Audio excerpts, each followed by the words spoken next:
Brian Harsin's Auburn Tigers are set to take on James Franklin's Penn State Nittany Lions this Saturday, 7:30 p.m. Eastern Time, in Penn State's one and possibly only, depending on your news source, whiteout game of 2021. This is exciting. Two teams in the top 25. One's a top 10 team that has proven itself to be a consistently good football team. Auburn has been consistently good, but Gus Malzahn is gone. The era of the former Boise State head coach and Brian Harsin has begun. Penn State, according to ESPN's FPI, is favored to win 62% of the time in all their simulations and weird algorithm, and Penn State's favored by about 6 points to win. Auburn, I'd say, is the team coming into this game with a lot more attention around it. And I say that because whenever you beat two opponents in a row by a combined 112 points, Akron scored 10, Alabama State scored 0, Auburn scored 60 or more points in both those games, you're going to get more attention. I mean, Auburn, people are like, wow. And Auburn fans are all crazed about the hype. They aren't so skeptical in a certain sense, like my own Michigan fan base. As a Michigan fan myself, I am still slightly skeptical of my team. People aren't that skeptical about Auburn. People truly believe Auburn has a chance in this game. So I'm going to break it all down, discuss the strengths and weaknesses of both sides and all, and give my final prediction. So Penn State obviously has the veteran advantage in that their head coach has well been established. All his recruits are all recruited by him, developed by him. Brent Pry has been on that staff forever. I think he's been the DC since 2016. I think he's been on that staff a little before then too, with James Franklin at Penn State. Mike Yurcich is the OC, and while his air raid offense did not look the greatest, and I say air raid, yeah, Penn State's still going to run. Running backs are good, but they were totally playing different against Wisconsin. We did not see them run much against Wisconsin. They tried to utilize Dotson and others deep, Parker Washington, and because of Clifford's accuracy, they could only do it once or twice, and Clifford, the second time, underthrew the guy. So then at the end, I noticed they began running it more, going back to what they have traditionally done under Franklin. But he's still a great OC, helped develop Justin Fields, other quarterbacks at Oklahoma State, and even Sam Ehlinger at his short tenure as OC at Texas in 2020. Penn State has the coaching advantage thus far, we know. I mean, Auburn, Brian Harsin, again, is pretty new to the Power 5 game. Derek Mason has been a proven DC, but with all his time at Vanderbilt, some of these coaches, after they fail as a head coach, they aren't the same after. So it'll be interesting to see in Auburn's first, what I would call good game, and then Penn State's first game against a team that obviously has an offense that can function, because Wisconsin, whether we like it or not, only scoring 34 on Eastern Michigan and only scoring 10 against Penn State with having several turnovers, Wisconsin does not have a proper functional offense to win anything that is super meaningful in the grand scheme of things. Maybe that I'll be proven wrong in that later, but so far doesn't seem like they have an offense with much use to it. Their defense, pretty darn elite though. Looking at this game, Auburn here is led by Bo Nix, or as his critics call him, Bo Picks. And he has not thrown any picks yet, 383 yards. He's completed 74% of his passes, 5 touchdowns, 199.2 quarterback rating. Pretty good. You can understand why there's so much hype around this team until you realize that this is against Akron and Alabama State. This is an illusion. I guarantee you these stats will fall pretty noticeably as the season progresses.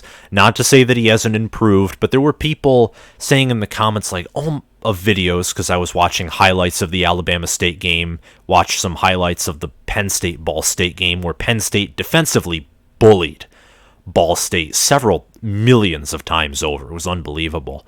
But people were saying with the Auburn game, oh my goodness, Bo Nix is so much better. This is great. This is why we needed Malzahn out. And one of the replies was, guys, this is against Alabama State and Akron. Like, wake up. This isn't against Alabama. This isn't against the good teams. The good teams, from what I understand from watching Auburn and Bo Nix, it was the good teams, or the SEC teams, pardon me, who got him in trouble. And yes, Gus Malzahn was not, the guy to win championships at Auburn. He, to me, seemed like more the guy who would sneak in there, and he'd get upsets pretty often. That guy, crushed Georgia and Alabama when they were both number one in a row, reached the SEC championship game two times. He kind of, to me, represents a guy who revels in chaos in a certain sense. Now, Brian Harsin is obviously a different guy. Time will tell how well he does at Auburn, but again, it's getting a little off topic there. Bo Nix's performance so far, pretty hard to judge. It's not going to be this good against Penn State. But what could be as good, it probably won't be, but what will be good is their ground game. You look at Auburn and Penn State, and they have about the same amount of passing yards, but their total yards is 180. Auburn has 180 more total yards a game. And those almost all of them come from the ground. Auburn on average rushes for 340 yards a game. Now, I'll tell you, if they do that against Penn State, they're winning. Because Penn State, looking at how they performed against Wisconsin, or so far teams not named Ball State, Auburn rushes for 340 unless Bo Nix is an absolutely disastrous performance, which is possible. I don't know if Penn State would be able to reciprocate enough offense to make it even with 340 rushing yards. But Penn State won't allow 340 rushing yards. But back to the point, Jarquez Hunter, Tank Bigsby, Sean Jackson, all good running backs, all have gotten their fair share of carries. Hunter's gotten 17. Bigsby's obviously gotten the bulk of them, 24 attempts. Jackson's got 12. Bo Nix has had 5 rushing attempts himself. Demetrius Robertson with 2. He's wide receiver even. And, Jay Sharp, I'm looking at their rushing, and they've tested out so many running backs. And Auburn has really good depth at this position. They have amazing depth at the running back position. Penn State here, if I were them, Bo Nix, we know he has vulnerabilities. Test the waters out. You don't want to assume he's going to be bad and then he comes in hot, builds an early lead.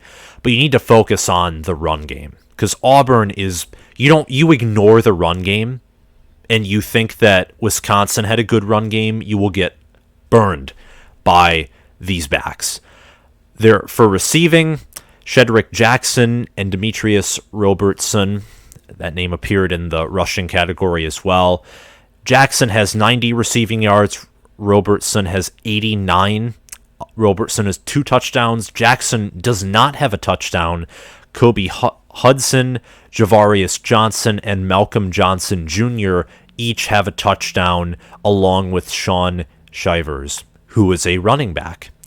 So just looking at those, Auburn receivers aren't nearly as tested as the backs. Strength is going to definitely be their running game. Defense, I'd say it's pretty unknown for defense. The defense here has only forced 1 pick and has 8 sacks, so about 4 a game, against weaker opponents. So I don't really know what to make of that necessarily. The defense is more of I'd say an unknown than the offense. We've seen with the offense that Auburn definitely, in a certain sense, definitely favors the run game, or that their run game is by far better than their passing game. Defense, I'd say, is unknown because I haven't really faced too many people. Again, Alabama State and Akron, both of which are weaker than Ball State and Wisconsin. And here is when we get to Penn State. Now, Penn State had their strength, to me, on offense, just, again, I would say actually here, I'd say it's pretty balanced. Noah Cain, good running back. Devin Ford, good running back. Kavion Lee, good running back. And I say that because not only have I watched Noah Cain and Ford, but not Wisconsin, pardon me. Penn State always produces good running backs for the most part. Saquon Barkley, Miles Sanders, Journey Brown. I mean, it was sad that he had to not play football anymore because of a condition, but Penn State under Franklin has consistently produced good running backs. Quarterbacks is a little more of a concern. Sean Clifford has not thrown any picks yet, but he's only thrown 2 touchdown passes. Only thrown 2. Only 2. Penn State here, just a team that they don't have a quarterback to win them a championship, in my opinion. At least not yet. Clifford has passed for 477 yards, completed 63% of his passes, and again, 2 touchdowns, no picks, 138.2 QB rating, which looking at that against the opponents he has faced, it'll probably stay pretty constant to that throughout the season. I mean, you faced one of the toughest defenses you can in Wisconsin. The next defense you'll face that is that tough is Iowa, probably followed by Michigan, just looking at the state of chaos Ohio State's is in. But the run game, I would say, the run and pass for Penn State complement each other well. They are not obviously favoring each. I would say, if anything, they favor, or they're pretty balanced from what I can tell. Jahan Dotson and Parker Washington are your star wide receivers. Dotson's had 2 touchdowns and had 167 receiving yards. Washington has only 104 yards and no touchdowns. The next receiver, who's actually tight end Theo Johnson, 2 receptions, 29 yards, and a touchdown. Besides that, no one else on the receiving end for Penn State has had a touchdown reception. Now on defense, I look at Auburn and Penn State's defense, and I can tell you 8 sacks for Auburn against Alabama State and Akron, and Penn State having 3 sacks against Ball State and Wisconsin. I would confidently say that Penn State's going to have the better defense here. Penn State also with 4 interceptions and 6 passes defended. Auburn only 3 passes defended, 1 interception. I mean, you have Jaquan Brisker in that secondary. You have Daquan Hardy in that secondary, each with a pick. It's crazy. Oh, J.R. Brown, I believe is how you pronounce his name. 1 pick, 2 passes defended. Ellis Brooks and Curtis Jacobs, linebackers, each have a sack already. Brooks having 18 sack yards. Wow. And Curtis Jacobs having 9. Ellis Brooks, is also second in total tackles, led by Brandon Smith, and both have 9 solo tackles. So Penn State has the better defense than Auburn, and they have a well-complemented pass and run, and that combined with the home field advantage and coaching, I would say Penn State here is going to win this game.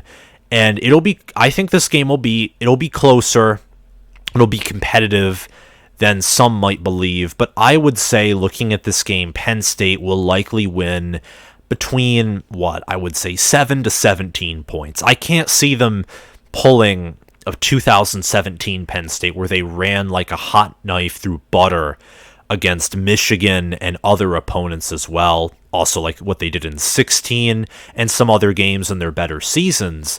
I don't see them doing that to this Auburn team. I think this Auburn team, while not necessarily having a proven defense, their run game and their talent too will complement them well. And Brian Harsin is not an idiot as a head coach. He succeeded for a while at Boise State, winning them a few Mountain West titles, even winning a New Year's Six Bowl against Rich Rodriguez's Arizona team in 2014. So Auburn here comes in. I think Auburn here is going to come out as the team with more fire. Auburn might actually take a lead early. I just look at them as almost the hotter team, but Penn State here is the more solid long-term team. And with that whiteout environment, unless Auburn fulfills the possibility of taking an early lead, and it's a big one, that crowd's going to be loud, Bo Nix, I think, is more likely to make a mistake than Sean Clifford, and that's not me saying Sean Clifford's good, that's just me saying, well, Bo Nix is so far worse. Clifford's played an elite defense in Wisconsin, didn't throw a pick, and yeah, that's my prediction here. Penn State here, and anywhere in between 7 to 17 points, I'm just going to say Penn State by 10 points is my final prediction here. Penn State, again, more solid team, veteran coaching staff, whiteout environment. My opinion right now, they definitely have proven themselves to have the better defense. They seem to have the more balanced offense. Now, is it necessarily bad that Auburn heavily favors the run when you have Tank Bigsby and when your guy who gets the second most amount of attempts in Jarquez Hunter rushes for 15 yards average per carry? It's not necessarily bad, but I'm thinking in the end, the balanced offense of Penn State, Dotson getting behind Wisconsin's great to elite defense several times too. Penn State has a deep threat. They have a threat on the ground. Clifford has legs, and I don't believe that Auburn's defense is Wisconsin's defense or is good. And not only that, but Penn State, again, having the better defense. Penn State being the all-around better team. Auburn's only advantage here, I think, is what seems to be their ability to score. And the fact that with how many points they've been scoring, they are obviously on a hot streak and will probably, in my opinion, I could easily see them being the team to score first or take possibly an early double-digit lead. Thank you all for watching. If you like this video, like, subscribe, hit that notification bell, comment your thoughts down below. And again, like, subscribe. It's that simple.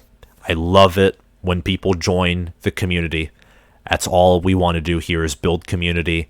And tomorrow, we're going to be talking about Michigan versus NIU and possibly Ohio State facing off against Tulsa. Thank you for watching, and I'll see you around.